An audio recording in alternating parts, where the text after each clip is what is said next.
Do you think about brushing your teeth when you get up in the morning? Okay, you may think about going to do it, but when you're actually there and you're brushing your teeth, do you think about the actions you're taking? Do you think about tying your shoelaces, or do you do it automatically? Do you think about putting your arm in your jumper or your top, or do you do it automatically? In life, there are so many things that we do so automatically now that we give them no thought at all.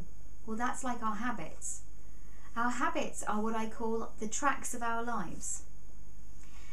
If you can imagine a farm and the tracks that lead between the fields. Well, the farmer drives along there every day in the tractor, and what's happened is the weight of the tractor has created grooves in the road.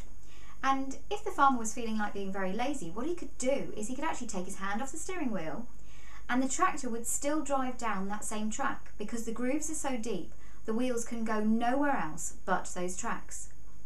Well, that's a bit like the habits that we get into in life. We've got so stuck in that groove that we're doing those things without even thinking about it. That's why I call it the tracks of our lives. When we start to make changes in life, it can feel a little bit difficult. Now imagine that farmer, he's driving the tractor, and what's happening is he's decided that actually the rut in the middle, that's the mound that's gone up, is now a little bit too high. And every now and again a stone is catching on the bottom of the tractor. So what he realises he needs to do is he needs to drive with one wheel on one side and one wheel in the centre. That way it can start pushing the mud down to fill in the tracks that were there before. Now what he has to do is he has to hold on really tight now to the steering wheel, because he's driving and he's having to concentrate about what he's doing. Now every now and again his concentration slips and he slips down into the rut, and it takes quite a bit of effort to get those wheels back up on the new tracks that he's trying to form. So it's a little bit tricky, but after a while what happens is the mud has started to go in and fill the old tracks. They're no longer there. They don't exist anymore. So his new habit of driving with one wheel on one side and one wheel in the middle has actually started to remove the power of the old habit. The more he drives and the more he sticks to his new route, the new channels, the new ruts will be there. And as long as that's a route that works for that period of time, then that's a great thing.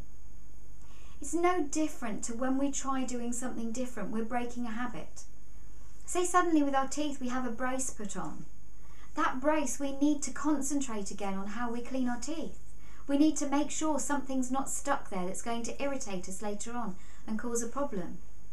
So from something that was just a habit, now we've got to concentrate a bit more. And the more we do it, the easier it becomes.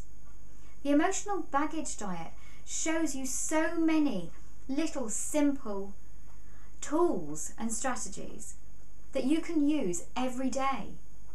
They can make that journey so much easier for you. There's a little bit of logic behind everything, and that little bit of logic, the pictures with the stories, with the metaphors, to help you. It's what it's all about. It's a journey that I've followed, and many of my clients have too, and now I want to share it with you.